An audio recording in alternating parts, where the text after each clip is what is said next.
We're back, Blues back! Now, we are here to talk about what's going to be the last review Blues on, and the last review that I am doing, and I'll explain why in an update video following this. But we watched what might be the most batshit insane Bruce Lee film, or clone of Bruce Lee film, called The Dragon Lives Again. So, we talked a bit off camera, but what did you think of it? I kind of enjoyed it. It was kind of fun. There's a lot of fighting, which is kind of, I thought, just took a lot away from it. Mm-hmm. Like, we could have had a lot more dialogue and kind of fun things. But, I mean, it is a Bruce Lee movie, so, we have to have a lot of... Yeah. There's... A lot of kung fu. There's a lot of fighting. I suppose I should probably mention what it is if you haven't seen it. So, it is Bruce Lee in the afterlife, taking on a bunch of IP characters from Japan, America, and I think that's it. Maybe Hong Kong thrown in there. So, before I get into who they are, how many of them did you know? Just a few. Just a few. So, he takes on the Man with No Name. Do you know who that is? Mm-hmm. Okay. Yep. Which would be Clint Eastwood from the Fistful of Dollars trilogy. He takes on the Godfather. Mm-hmm. And the Godfather looks more like Speed Racer, a Japanese or Hong Kong version of Speed Racer, which I didn't even realize that was the Godfather until they go, the Godfather. That's the other thing. Their names are legit. The Man with No Name, the Godfather, the Exorcist, who the Exorcist would be Pazuzu, but it's a preacher, so it's got to be Father Karras, but they just go with the Exorcist. Mm-hmm. You're not going to know who Emmanuel is. No. Emmanuel is a softcore sex film, and they did a couple in America, a couple in Europe, and a couple in South America. And then I think that was it, because that was it for the bad guys. Mm-hmm. For the good guys, there were also American IPs and Japanese IPs. I'm assuming you only recognize Popeye? Popeye. Okay. Kato. Bruce Lee dressed as Kato from the Green Hornet. Mm-hmm. Zatoichi was the blind guy from the bad guys. Okay. And the one-armed swordsman was the guy with one arm. So, the guy with one arm. Well, the guy with one arm. So, it's a weird mishmash of all these characters. Oh, and James Bond. I forgot James Bond. James Bond was there, yeah. But and Dracula. And Dracula. In an awful makeup job and teeth. Rough. It was rough. But the weird part about it is it's a comedy, so it being dubbed in English oddly works. It was okay, yeah. I didn't mind it being dubbed in English.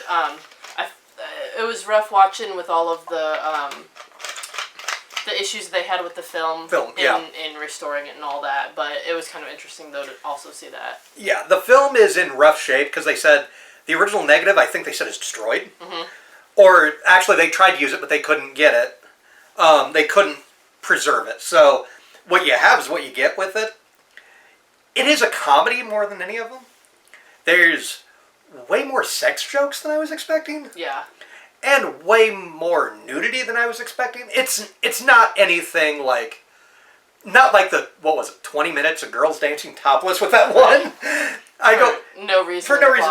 This one, it's either for like a sex scene or a random dude chasing women in a bathtub, which has nothing to do with anything, but it's there. It's there.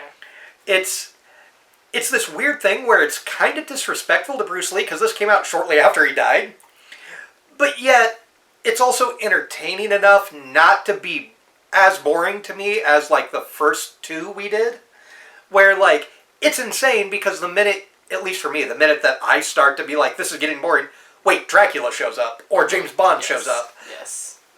And also, the characters are just slightly off to what they should be.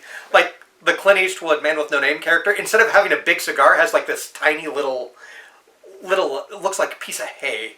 And then you have Popeye with this itty-bitty sailor hat just on top, so. But I actually enjoyed it. I think it's my favorite of the set. Okay. I don't know about you. I don't know if you remember. I think the first one. The first one? I think the first one was my favorite. Which I think was Dragon on Fire. Mm-hmm. Yeah. Mm-hmm. So, this is my favorite of them, but I think that's just because that my sensibility is to be more comedic. And I'm not a huge fan of just straight serious things. Yeah. So, so that was our review of it. Oh, we did watch an introduction by Michael Worth. I don't remember who it is. It was Michael something. As a book pops out. Okay, this is going to be very boring. Michael Worth. Michael Worth, who also does a Bruceploitation podcast. But it's Michael Worth. We watched his intro. And there are intros, I think, to almost all these films.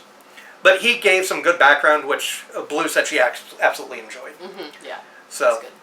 but yeah, that is it. We want to thank you for going on this Bruceploitation journey. Going on the journey of watching this YouTube channel for, I think it's been like 15, 16 years now. Oh, wow. Yeah, it's been a long time. Well, no, 10, maybe 11, 12. Because I've been married 16 years. So 11 or 12. But thank you for going on this journey. I will have an update video following this about what's going on with the channel. So until then, we want to thank you. We will, I guess it'll just be an update for me. And I want to thank Blue for all her help. Yeah, and, this has been fun. And we appreciate it. And I will talk to you guys later. Bye.